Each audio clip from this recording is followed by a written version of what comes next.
All right, questions. My friend Russ is joining us. He said, I sold a vintage motorcycle gas tank for $350 and the selling fees totaled just over 50. Is that normal? I would have to see the transaction. Uh, you may not have had a free insertion at that point. It may have been an auction, which seller fees are a little bit different.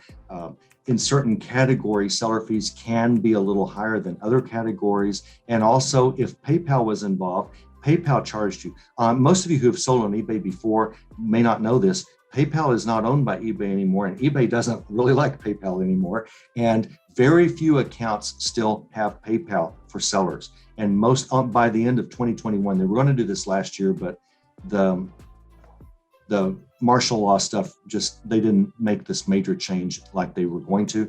But by the end of 2021, no seller on eBay will be required to have a PayPal account. And that means that fee for PayPal goes away. So your selling fees are even less.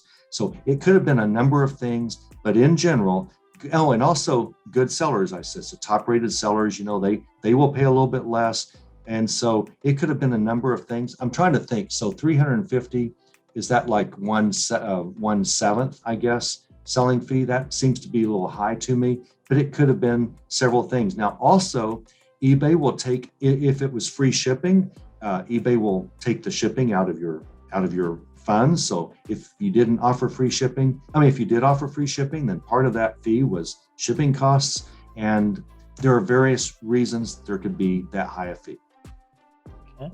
Michael asked, I've been selling on eBay since 98. A few years ago, I got my TRS taken away because I was unknowingly violated their their terms of service by drop shipping a few items when my inventory or stock was way off. Can I grow to the levels you speak, even though that happened? And he says, I currently have 100% positive feedback.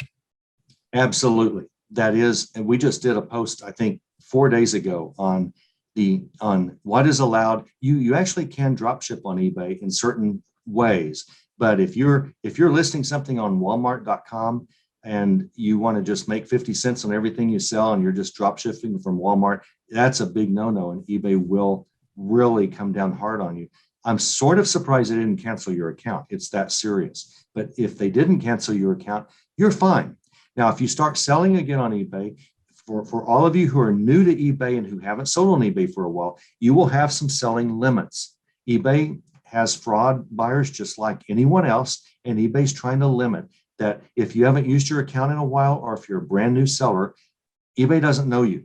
And so until they get to know you, they're going to limit your account to 10 or 20 items only at a time. So once you list 10 days in a row, you can't list again until something sells. That means as a new seller or as a seller like you who want to kind of redo your account and get it active again, I want you to start selling on the low end. Invest in your account. Don't try to make much profit for a while. Offer free shipping to encourage faster buys, and especially that 100% positive feedback. That's good. You're not a brand new eBayer. So buyers will trust you more because they're going to look at your feedback and see that you're not a brand new seller. So all of that will work to your advantage. But the bottom line is, I guarantee you, you can be a top-rated seller 3-4 months, maybe 6. All right. Bonnie and Scott, my friend Scott's on here. Rookie question. How do you take a square picture on your phone? Yeah. Well, what you do is you go to your cell you go to your cell phone's phone app, the phone screen that you take a photo of, and somewhere on one of your buttons, and I can't really make a picture of my screen right now, but you're going to see a way to change the resolution. And one of the options will be 1:1, 1:1. You're going to see a 1:1 mode. And if you don't know how to do that, just Google your cell phone model, cell phone name and model, and then square photos, and probably Google will show you how to do that. So you change your phone to 1:1. That is a ratio, 1:1. If you think of a movie screen, it's more like 9:6. So like 9 units wide and only 6 tall, because that's how you get that wide screen that's so nice for movies. But on a photograph, you want 1:1. You want it to be 1200 by 1200 dots per inch. And I promise you, your phone has a square mode. Very rarely does a phone not. Yours will. What about if you're using a camera? Cameras have them too. If unless they're, yeah, most digital cameras have that mode as well. Spencer says, what about eBay's built-in white background editing in the phone app? Yeah. Well, two things. The phone apps really stinks. And I strongly suggest that you list from a desktop or a laptop or a Chrome notebook or something like that. You get more options. But the desktop version does not yet have that white background remover. And you can use your eBay app's phone to take eBay app to take all of your photos, start a listing, take all your photos. And then once you do that and get the white picture for the first one on each one of your listings, then go to a computer and finish it, because on a computer you get far more options. eBay's trying to change that so that the listing tool is identical on both a desktop and a cell phone. And then they are putting that on that new improved, they say, listing tool, the white background remover on a desktop, laptop as well, tablet as well. So you will have identical listing tools on both, and then it won't really matter what you use. And a lot of people are happy with eBay's white background remover. I'm not. I think it's very weak compared to Photo Room and remove.bg, but it can work great. It can work great. I find it works great if you have clothing, just something that's a pretty standard item, and you put it, believe it or not, on a wooden floor, like a wooden floor, and have very good lights hitting it. eBay can kind of outline that and make it work. But eBay has a lot of reason to give us a perfect white background photograph, and I promise you they're working on making that better. Carla asked, could you use Amazon's app for white background, then use that for eBay? No, because I want to list fast, and remove.bg is just so much faster. Diego wants to know, do you use software to research what items are good sellers? No, I use eBay. You can go on eBay, and there's a new tool on eBay called TerraPeak. Well, it's not new, but it used to only be free to eBayers who have a store. Now it's free to everyone. You can go back 1 year and look for any sales history of any item. So if you see a champion juicer in the store, or you can even use your cell phone to look at sold. You're in a store and you see a champion juicer, you type champion juicer, click on sold, and you can look at all of the solds on your phone and see what they sell for and see if you want to sell it or not. That's the only research you need. Melissa, does any members, or do any of the members of the group sell antiques? Certainly, I do. Sherman, my FBA business is 99% automated. How much of this process could be automated? With VAs, and Ryan and I have been talking a little bit about virtual assistants, eBay virtual assistants. It poses a few little new problems because you have possession of all your items. It's like an Amazon merchant fulfilled business. That's what eBay is, only with a whole lot less trouble. But you've got to do more. I think it would be difficult to have a perfectly hands-off unless you have a fulfillment center. And if you use a fulfillment center for your FBA business, many fulfillment centers can ship all your eBay purchases, no problem. Nate asked, doesn't eBay have max listing limitations for new sellers? Yes, that's what I said. I may have gone over it too fast. If you're a brand new seller, you might only be able to list 10 or 20 items for the first month at a time. So list and price low so that you can start rotating, because your job as a new seller is to prove to eBay that you are who you say you are, that you will ship when you say you will ship, that your buyers are not unhappy, and you start building up feedback. So invest in your account, lowball some of the prices for a while. Don't lose money on anything, but try not to. Your goal for the first month or two is not to make money. It's to prove to eBay that you are who you say you are. In eBay, after the first month or so that you do that, should start raising your limits. At the end of month 2, they will definitely raise your selling limits, but if you call them, they will raise them even more. Chris asks, I sell a ton of CDs and DVDs. The first picture on my listings is generally the cover art stock photo. Should I change that to a pic of the actual item and do the white background, or continue what I'm doing? Would changing increase sales? Right. On books and CDs, if that stock photo that eBay supplies is legitimately as exactly like yours. So if you're selling a CD, and I sell a lot of CDs, I like selling musical items. Cassette tapes, by the way, are really hot on eBay right now. Shockingly, I don't know why, but you sell a cassette tape and you type the UPC or you scan the UPC code or however you get it in there. And if eBay wants to use a stock photo, fine. But my only caveat is make sure it matches what yours really looks like. If there's any difference at all, you don't want to surprise a buyer. So I would unclick that stock photo and use your own as that first picture. Otherwise, be thrilled that they supply those. Okay. Carmen, we have two questions about getting paid. Carmen asked, what's PayPal replaced with? And someone else asked, if you don't use PayPal, how do you get paid?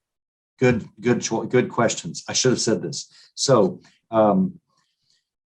eBay has what they call managed payments. And now, instead of PayPal, eBay wants your checking account number, and I give it to them.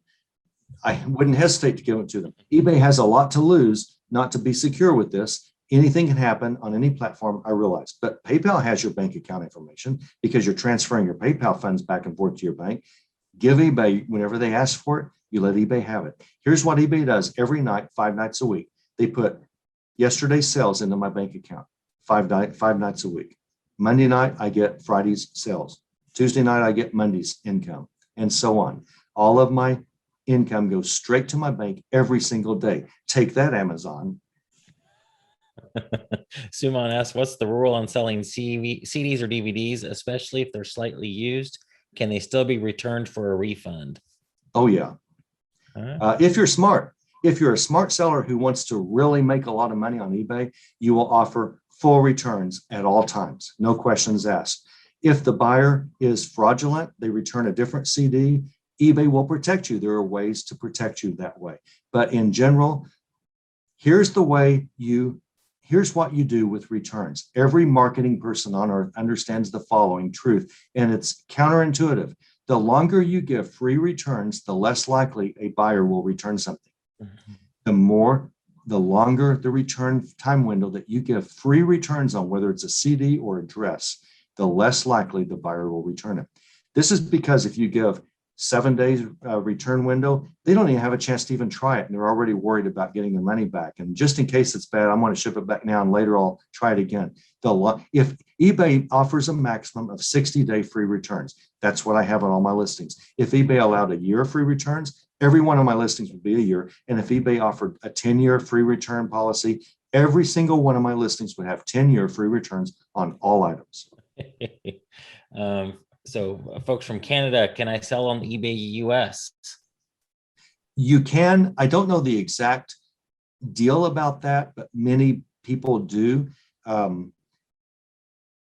not sure how your shipping works. If you have a fulfillment center here that you use, then no problem.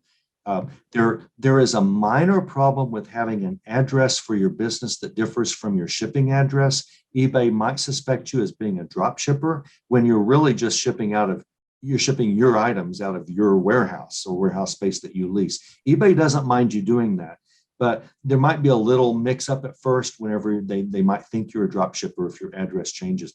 I should look into this. I'm sorry, I don't know exactly how to tell you to do it. I do know that many sellers in Canada sell on ebay.com. Ryan Robinson, I have several listings that don't have good pictures and titles. Is it worth going through and redoing the pictures and titles, etc.? Yeah, if you want to sell, it is. Now, if they're not big dollar items, I don't know, but I would. I want every listing to be perfect. Here's the way eBay works. If I make a sale and I only make $8 on something, and that's not the type of profit I like to make, but if I only make $8 on something, almost always I get another sale real fast. And almost always I get another sale real fast. If eBay really rewards activity, and if eBay sees that your account's getting hot, they will boost your sales temporarily. They will boost your search engine results and you'll get more sales. So I would start fixing those. I wouldn't do it all at once. Don't tackle that elephant all at once. Do 5 a day. Fix 5 a day. Go to your inventory. If you don't know how to find exactly what you have immediately, you need to be in Ryan's group because we'll tell you exactly how to find everything that you sell immediately. But change 5 a day. Fix 5 a day. Richard asks, I'm surprised you didn't mention how eBay offers to show your eBay listing on Facebook. eBay shows your listing on Facebook. I only have so much time. See, Ryan only gives me like an hour for this. I would take like 9 hours and make you all a whole bunch of money. But Ryan, he's chintzy with his time. Yeah. He's got a little boy and a wife, and it's like they're like, feed me, daddy, dress me, daddy, give me some clothes, daddy. It's like they're always bothering him for stuff. Victoria, does anyone in the group do POD on eBay? Are there sales for that, like Etsy or Amazon merch? There are ways to sell ebooks and all of that. You have to go to the classified ad format in order to ship items electronically. But yes, you can do that. Bonnie wants to know, are you ordering online and shipping from home? I do some online arbitrage. They're the most advanced, the most complete online arbitrage for eBay webinar ever recorded in the history of the universe is in this group. And so, yes, I do online arbitrage. I prefer the incredibly high return on investments that you get by buying items in person. And looks like the last question of Michael. I face problems with item specific sticking. I will put them in 24 hours later. Most, if not all, the non-required are gone. Any idea why that is occurring? If it is a recent thing, try it again. eBay did a spring seller update, and they had some item specific problems that kind of did some of that. If you find this to have been a case for a long time, you need to call their customer support right away because they can fix that. Well, you don't call customer support. You look through the help screen, and then you'll find contact us. And whenever you do that, there'll be an option that says either do an online chat or we will call you. Always click the we will call you. Always talk to a person, and they'll fix it. Victoria says, if you do not have something to post that day, can you update a listing instead and that count for the search engine love? No, it doesn't. I wish it did. That would make it a lot easier, but no. So always have something to list every single day. People in our group, they came from a retail arbitrage background, and that's a real sexy thing. You know, you go to Walmart and you get 100 items and you can send them all to FBA, and it's so nice. And with the way we primarily source, we do retail arbitrage. We show you how to do all of that in this group, the eBay way. But a lot of our stuff comes from used places. Garage sales, yard sales, thrift stores, estate sales, and people who come from a retail arbitrage background don't like the thought of this. Oh, we make it so easy. And so everyone in the group was hesitant a year ago. It's like, I don't know that we'll try this. I don't think we want to mess. We don't know anything about used items, and it just seems dirty, and we don't want to do it. Immediately within a month or two, Ryan, they were all complaining. We've got too many things. We can't get it all listed. We get too many things. So it is far better to list one item 7 days in a row than list 7 items one day and skip 6. Please, the second biggest selling tip I could give you was list at least one item every day. Michael, I'm jazzed about super high ROI, but what about dollars per hour if the item is only a low value item like a cassette tape? Well, I sold some cassette tapes that are high dollar items. You're not sourcing right. I mean, don't source something that's only going to give you a $3 profit. eBay tells you how much profit you're going to make. Number one, you're going to be a better and better seller every single day. Every single day, you're going to rise in that search engine. So you're going to start raising your price over time to be one of the highest price sellers of anything that you list. So there's that. But if you're sourcing something and you see the profit has potential of $3 to $6, don't buy that to source. Wait until you get something worth a lot more money. The number one biggest selling tip is to join Ryan's group, Treasure Hunting Profits. You can sign up for 1 month and you're going to learn how to source, and you're going to learn how to source things that no one else looks for real fast in this group. Watch the video that is embedded in this link. If you just watch this video and never sign up, you are going to learn on how to find things, how to source things that are money makers. And we don't like 33% ROIs in this group. Our group, we pretty much spend pennies to make $5 and $10 bills. This is the most advanced eBay group ever. That includes all reselling eBay groups. There's more actionable money-making content on how to source and how to sell than any other group on the planet. That's the value that you're getting.